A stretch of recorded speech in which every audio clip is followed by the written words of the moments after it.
This is a Women with Disabilities Victoria podcast. We acknowledge that these podcasts were recorded on the traditional lands of the First Nations people of this country. We acknowledge their elders, past, present and emerging. We acknowledge that sovereignty has never been ceded and this is and always will be Aboriginal land. From the Outskirts is a series of podcasts featuring women with disabilities who live and work in regional Victoria. I'm Liz Wright, a disability activist and advocate. I'm also the Manager of Community Inclusion and Women's Empowerment at Women with Disabilities Victoria. All the interviews were recorded in each person's home or workplace, so from time to time there is unexpected background noise. Today I'm talking with Elise Stewart, CEO of Deaf Hub Bendigo. Whilst Elise discusses some challenging topics, she's funny and honest, and this is a really fascinating conversation. Some of the content contains swearing and some of the content may be considered triggering. Please enjoy, and if you have any issues, you can call Lifeline on 131114. Rock and roll, let's go. Elise Stewart, I'm known as Ellie in the deaf community, and I'm from the Dja country. How long have you lived here? On planet Earth, I've been here for 35 years since Sunday. Yeah. Oh, happy birthday. Thank you. I've been in and out of Bendigo. I moved here when I was 12. I left my family, my mum and stepfather and siblings, and moved over here with my old man. He left his wife and we moved here because it was the only place we could go to a school that had mainstream deaf facility, deaf unit for high school for the regional area. So what school was that? Golden Square Secondary. Really? Which is no longer exists. Yeah. Yeah, the biggest mistake they made was one of the best high schools that they had a deaf facility in there. And it was the only place that a lot of us regional kids could attend to. Otherwise, you had to do boarding in Melbourne or also boarding here in Bendigo if you were from regional town further away. And I imagine if you're not around other kids who are deaf or other people, like you're the only disabled person in the room, can be very lonely.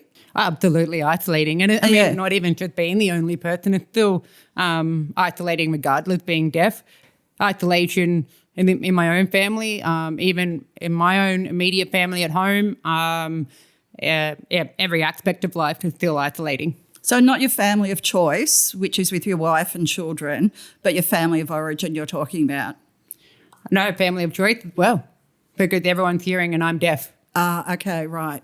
So That's really, really hard. How is it manageable as for you? Because we all know that, you know, when you're the only person with a disability and other people don't understand or don't see it, it's exhausting. Oh, absolutely, sister, absolutely. It's just, you know, and I go in waves where I let it get to me a lot. So I'm just coming out of, to be honest, a real, a depressive wave. I would go in waves every 6 months or so because it's just, like I said, it gets really exhausting and then you kind of put it aside and go, right, I'm trying to communicate with my family. I'm tired. I'm exhausted. I need you to meet me halfway. Sign with me, please. Or, you know, instead of me lip reading all the time. And it's hard with little kids. You know, they forget, and it's easier for them just to talk because they know that I can respond verbally. But to convey, like for them to convey the meaning and me to receive it, they need a sign sometimes. And kids' facial structure changes very quickly, so lip reading is always changing. My communication method is all about expressions as well. So lip reading, a lot of people are under the idea of that lip reading is 100% accurate. So whatever information is coming from a mouth, that's what we're getting. But lip reading is combined with facial expressions and body language as well. So lip reading is only 30% accurate for those who actually grew up oral deaf. So oral deaf is either a person like myself who was, forced is the worst word to use because it seems to offend a lot of people when I say forced orally deaf, but to stimulate in the hearing world, we were forced to lip read and not sign, and family didn't take it on too well as much as they like to say that they tried to sign all the time, but it was just easier for them to talk and make sure that I was looking at them. And it's the same thing with the children. It doesn't matter what they're saying or whatever it is. Yeah. They might be saying something trying to say something, but their body language is saying a different thing, and that is quite confusing, and the frustration for children. My kids especially, is that they're trying to say something, but their body language is telling me the opposite. And I would say, you're confusing me. You're telling me this, but your body is saying that. You said things come in waves as far as how you feel about being isolated or included, and I imagine there's, resentment and sometimes grief. But how are you managing that? At the moment, it's a very raw time because just recently, this week, we've just had 2 community members commit suicide. So at moments like that, they kind of give you a bit of a tap on the head and shoulder and say, hey, mate, it's fucking shit. It's hard. But, look what's in front of you. You've got a beautiful wife and children. Yeah, it's hard sometimes. But, I've got to find ways to be grateful for what's in front of me and what I've worked so hard at getting for myself in my life. So currently, my wife and I bought 17 acres a couple of years ago, and we've got, alpacas, goats and sheep and chooks and all that. So when I'm having my worst times, I usually just cut myself up from the hearing world and I throw myself into the animals. The animals are my spirit people. Absolutely. Yeah. Yep. Yeah. Yep. Really, if it wasn't for animals, I don't know how much longer I would be around for. They really lift me up at my worst times, as well as my wife, and she knows when I'm having the hard times in those dark moments. She's always there no matter what.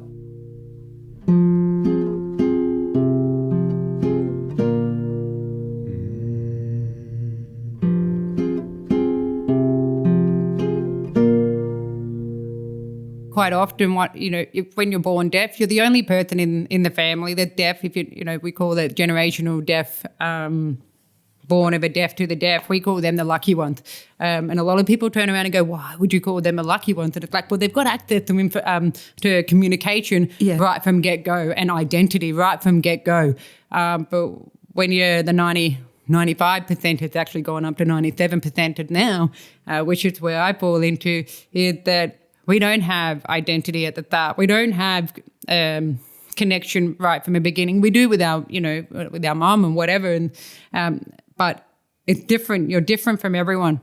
When you're the 97%er, you have a different relationship to what everybody forms in the family. You're kind of the black sheep of the family. There's always inside jokes. There's always... Or, even if there's an argument happening around you, we're the last ones to know what the fuck is going on. Yeah. And that happens every day in life. Like, for example, if you're sitting down watching telly and you put the subtitles on, the government news breaking, when they say authorised by the government, when they have some sort of thing, it like might be updated information about, I don't know, COVID or the floods or whatever. That's not even captioned. Yeah. Like, they don't even allow captioning for that. So vital information is myth. And, I say this every day with my wife. We sit there, watch telly, and I was like, there we go. Just another form of discrimination right there. The captions can't even come up on that. Every channel on the TV isn't captioned. People think that you need to put the teletext subtitle button on, that captions work automatically. They don't understand the program has to fund that. And it should be just mandated that the Australian government should just make every goddamn channel subtitled, or even have an interpreter on the screen, especially for those, these authorised by the government updates or information. Like with the floods happening now, I had to call around to the council in all regional towns and the SES controller to make sure that they organise an interpreter for those community meetings. Yeah. I could only get through one person out of 5 towns, regional towns, that are affected by the flood right now as we speak, to actually get an interpreter there. And all these towns that I called had deaf communities in them. And that's appalling. I'm trying to advocate. I'm in Bendigo. We're not affected by the floods like, Echuca and Moama and Shepparton are. Yeah. And it's just like there should be already a criteria that just goes that if there's an emergency, bang, make sure this has happened and make sure these people are notified. Because we're such a minority, it feels like we're such a minority, but we're not. we're not really a minority. You'll know and meet a deaf person in your lifetime more than you would meet someone who speaks French. So tell us about the Deaf Hub. Yeah, so I was saying before, I was very successful with a grant application with the help of my wife and another very close friend of mine, Michelle Taylor. I saw this grant 12 hours before it closed. Oh, my God. Oh, my God. Yep. And I quickly should put together an application, and then I got my wife and Michelle to proofread it and English it. Yeah. Because, English isn't my strong language written anyway. And so everyone teamed up together, and I've got Michelle next to me, and I'm, ordering food, feeding her while she's, trying to fix all the... Keep reading. Yeah. And we were like, what do we budget for? And we just went, $1 million. Oh, wow. Just like, I felt like Dr. Evil, $1 million.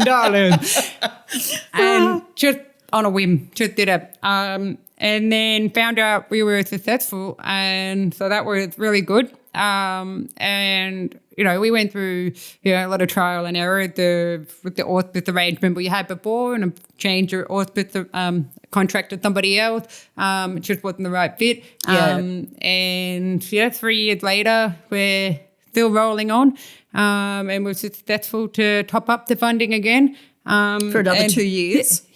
Yep. Yeah. Until June 24. As much as there's resources out there and information about deaf awareness, blah, blah, blah, blah, blah, blah, I was finding myself having people, randomly rock up to me and be like, oh, I've got a 50-year-old mate or a 70-year-old friend or whatever. And they've never learned to sign. They can't speak, or their main person has died. So mum was always their main communicator or their daily life navigator. When they passed away, they got no one else around to help them get through the rest of their chapter in this life.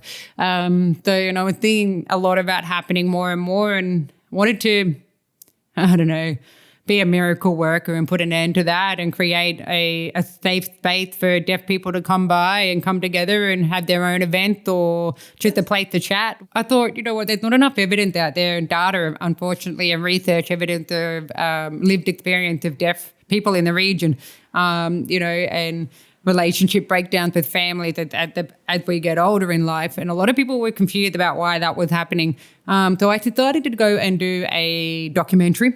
And I interviewed 27 people around regional Victoria, from 4 years old right up to about 80.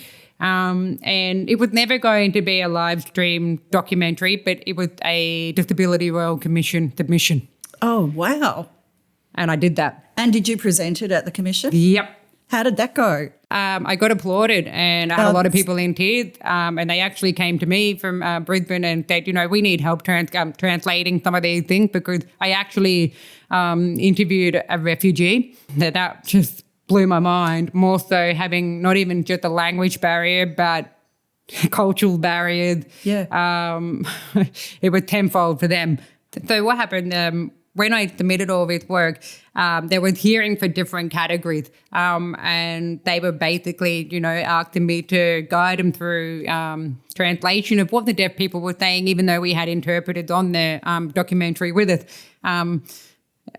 Some people still couldn't even understand what these people were saying, because they've had no access to language, some of them, or sign language. And so they had their own miming gestures and made up sign language. And I managed it because I got to know them over a period of time. I used to travel up to where they were to get to know them before I did the documentary, to kind of get their communication style, and actually introduce sign language to them as well.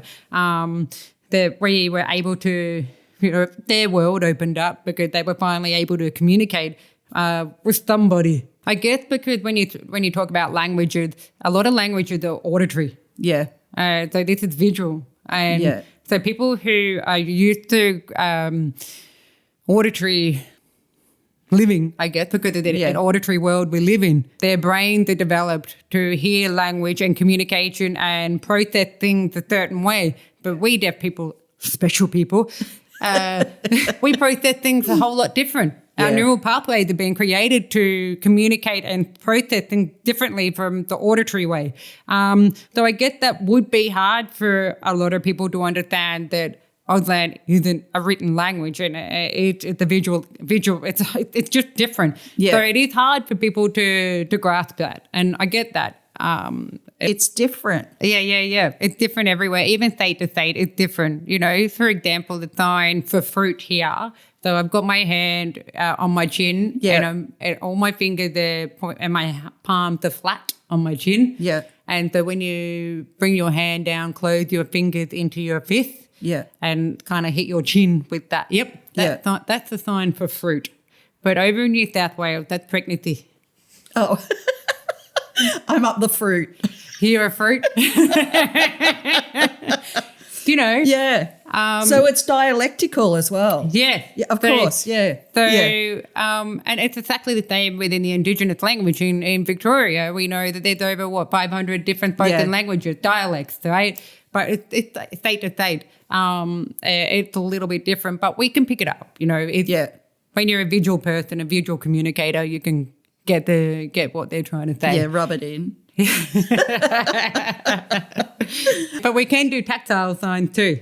So a tactile sign is where my hands will go inside your hands or yours vice versa, and we sign that way. Yeah. Okay. Well, so we could be friends for a long time then. Well, there you go. Yeah, right? that'll be good. Yep. So I won't rub it in. Yeah, thank you.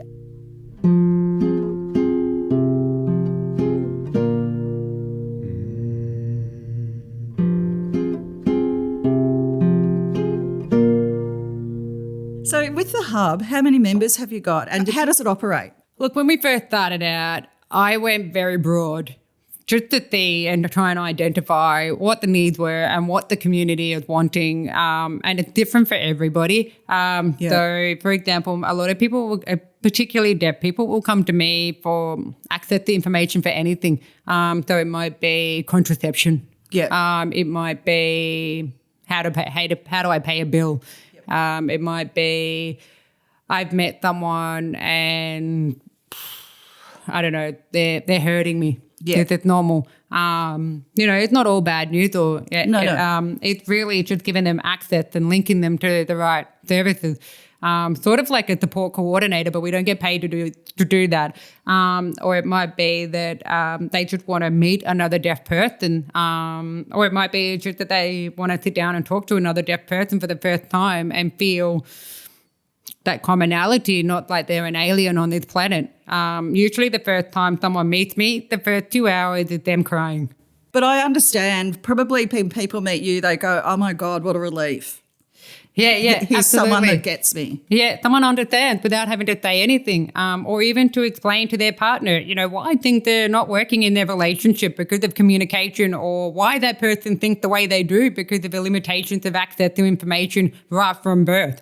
Or it might be that I might have to go to a school or a kindergarten or a job and provide deaf awareness training or, whatever it may be. I'm the person for anything. I will never say no to anything, to anybody. I would never leave anyone behind. If I have to drive, 8 hours away because I heard there's a deaf person in the community and they're just struggling, and they've heard about the Deaf Hub, someone around them generally, I would drive over there and just make an appearance. Like a weird stalker? No. No, I was thinking, I think you're adding to your own exhaustion. 8 hours in a car, drinking, Coke from McDonald's. Yep, absolutely. Yep. Like I said, the idea of someone feeling alone out there in this world is a horrible place to be. It's heartbreaking. Yeah. It is heartbreaking. And I don't want anyone to experience that, particularly, from something that it's not of their own fault. We're put on this earth for a reason, the way we are. I've always, used to be like, why am I having to, open the door every day and struggle with daily barriers, And then there's that little voice somewhere that just says, you've been here you're put on this planet for a reason, the way you are for a reason, whatever that reason may be. There's a thing that I've always felt like I've always been a person for tokenism. And I fucking hate it. Yeah. I went through a really hard time with accepting awards. I was nominated for a lot of, Deaf Australian of the Year this year. And I still haven't processed that as a thing of pride, a place of pride. It kind of feels like I've been put on the pedestal for the deaf community that, she can do it, you can do it, we all can do it. And that's a good thing to role model, I guess. But it comes from a background of, for example, back in when I tried to get into TAFE I got into TAFE for nursing, and they weren't going to let me in because I was deaf. I literally had to face the panel to get in. Yeah. I passed all the prerequisite stuff and did everything just like every other person had to. And they weren't going to let me in, and I literally clawed my way in and found out that people were getting into the course, and it was starting the next week, and I was like, what's going on here? And they were waiting on a result or an answer back from a disability liaison officer, and I'm like, why is the DLO making a decision about my ability to become a nurse? Anyway, long story short, I got in and head down, ass up, really showed him. The first year was really hard. I had to have interviews for placement. Everybody else didn't have to have interviews for placement. It was an automatic placement that you have as part of your course. Yes. But I had to have interviews, and it was just one thing after the next. And, I fought against it, and, I made a bit of noise. But then, I was like, what? Why am I fighting this all the time? I'm just going to put my head down, ass up, and show them who I am and what I can do. Turned out to be ducks and, Victorian Student of the Year and TAFE, whatnot. But again, at the end of it all, they awarded me with those things, but my depression just hit. I spiraled down in a really dark place because, again, it was like, you made me prove myself to you so much, and then you wanted to award me with the work I've done and give me the recognition for that. The constant I'm having to prove myself to people to fit on this bloody planet. Like right now, my left ear is throbbing with pain. I've got a cut from my mold. That I have to wear just to stimulate in the hearing world. Yeah.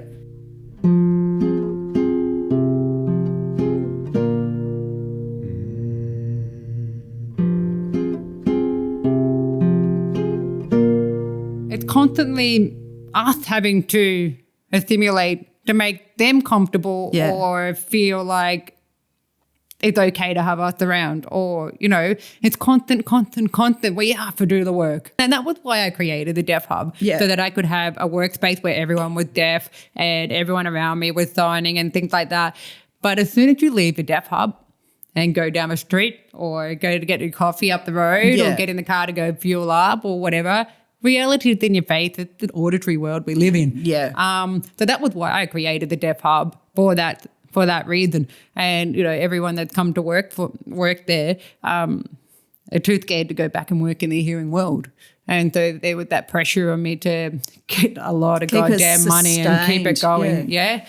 So it's one of my proudest achievement, actually. How many people have you got working there? So in the past we've had 5 of us working at once, but during COVID I had to let go of people. And then, when people got the skills they wanted and they were empowered to go up to the next level and work elsewhere in another deaf organisation, or maybe step back into the hearing world again with that little bit of confidence behind them, of the knowledge that there is EAF and the workplace modification, and there's a place that they can tell their work colleagues to come to when there are issues in the workplace. So we've created that safe space that people can come and go from. So when you said you started off broadly, did you eventually rein it in a little bit? We've done that. Yeah. And that's where I've got it down to what we've got happening now, which is great. Yeah. But the problem is that everybody wants to learn Auslan. Everyone wants an Auslan teacher in their school or kindergarten or that. It's brilliant. But I just don't have the people to staff it. Yeah.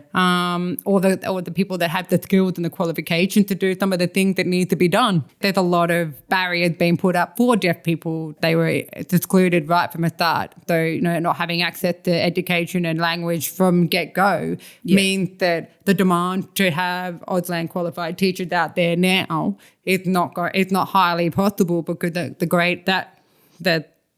greater community We don't have access, never had access to that education 20 years ago, 15 years ago, and it's a bit late to teach them the university level or because when I say that, you've got like 30-year-old, 40-year-old, 20-year-olds, they've got the education level of a fourth grader. So that's the problem we have. We've got the high demand that we need. What do you mean as a fourth grader, like primary school fourth grade? Yeah. Yep. Right, okay. Yep. And that's a very generalised, well, that's pretty much what it's like for children who have been through our group, a community or culture, or whatever you want to put it. Access to education has only just got better in the last maybe 5 or so years. Depends on where you were, really. But yeah. So in a rural and regional context, if you wanted to do immersion and like you're totally deaf and you want to be on an academic pathway, you'd have to leave the country, wouldn't you? Like leave for pretty much go to the city and have to go to the city. You've got to go to or there's people ask me, if your child was born deaf, what would you do? Where would you go? And I've said Shepherd and Guthrie Street Primary School every time, but they've had a deaf unit, deaf facility in a mainstream school around the region, around this area. They actually opened it when I was in grade 1. So we're going back many moons ago now, and it's got one of the best successful programs of how they do their program, but that's not available everywhere. Then you've also got Melbourne, they've got their own deaf schools and that. So you either go to Shepparton or you go to Melbourne, and that's still happening this day and age. I mean, we've still got children up in Bendigo. We've got Kennington Primary School that has a deaf facility, and then you've got Bendigo Senior Secondary and Bendigo Southeast. So there is a stepping stone pathway, and it's, again, choice of preference for families where they want to send their children, but yeah. So a lot of those kids would be boarding or living with other people if they're from further out rurally? Well, generally their families would have to move, or they should try and get VTs, visiting teachers in the area. But visiting teachers would come to the school maybe once a week for about an hour with that deaf kid in the classroom. And most of the time they should check and see if their RFs or technology is working, not actually working with the school to make sure that this kid's getting access to education. But the worst thing is the VTs that we have, they don't even know sign language themselves. See, that's ridiculous. When you ask me about the qualification for the Department of Education, is it still being done right? No. To find out more about Women with Disabilities Victoria, go to wdv.org.au. I know you're really passionate about the Deaf Hub, and I know that it's been around, you've got refunding, and there's going to be so much more great stuff coming. How did you get into it? Yeah, good question. There's a really fantastic person in Bendigo named Kim Muller. She used to work for Expression Australia. Well, actually, it was tendered with Bendigo Health for a program called DAV, D-A-B, which was the Deaf Access Victoria program. And it was coming to an end of the contract, and she felt that you need a deaf face to be able to push the agendas that she was trying to push. Because usually we all know that, whatever disability you have, it's no use coming from an able body. It still needs to be pushed. But she was filling in the role, work for a person before her had passed away, and there was no one else around in the deaf community to step up and take the job. So she took it on, and she did a goddamn amazing job. Yeah. And for years she was trying to get me to come into this kind of area, and I was like, nah, I'm not doing it. And she kept twisting my arm, and eventually I broke. And, she obviously could see. She's persuasive. Yeah, very persuasive, very persuasive. But, and she comes from a great, good place. She obviously could see the connection I have and the work that, I've done now. She could see that is what I was able to do. And because I was also nursing before I became a founder. So I was very passionate about health And, and health is a fundamental need that we all need, every human needs. You need to have access to health information to have a good, healthy life.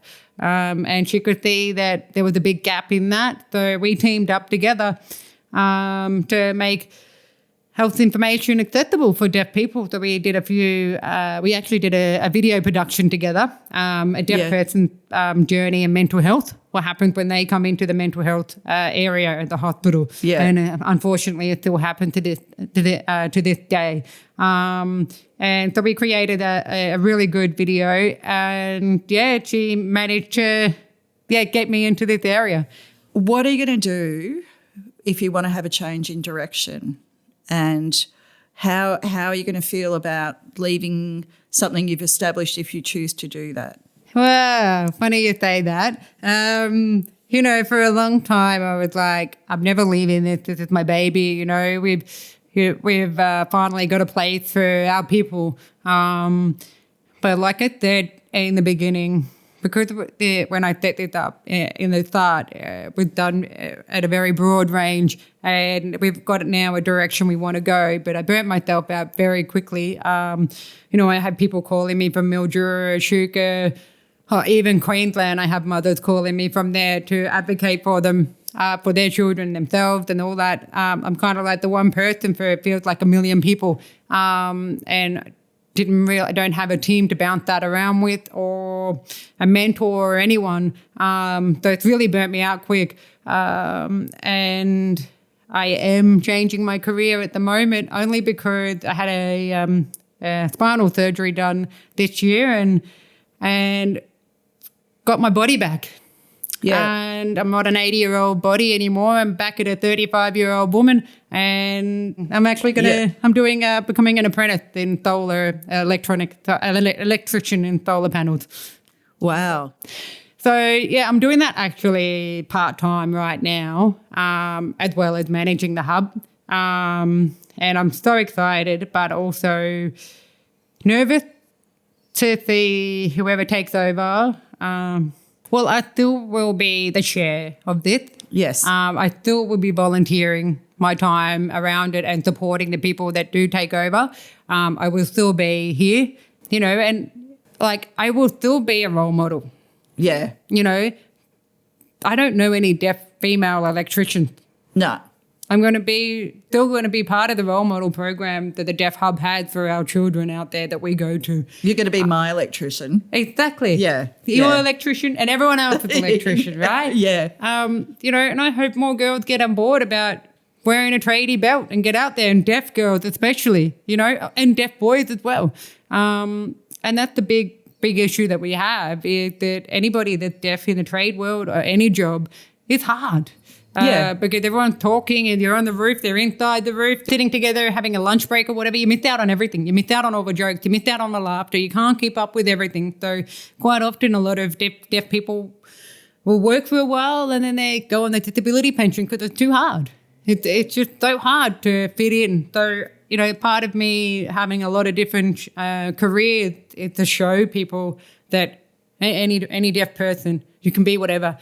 I used to be a mechanic. I used to be a barmaid. I used to work on a dairy farm. I've started a lot of businesses up. Yeah. And I used to be a nurse. Now I'm an electrician, becoming an electrician. Yeah. Yeah. So, that's part of, I guess, something that I really want to showcase to everybody, that be whatever the fuck you want to be. And I think that's a lovely way to end. Thank you. I just loved it. No worries. Thanks for having me. To find out more about Deaf Hub Bendigo, you can see them on Facebook at deafcommunities.org.au.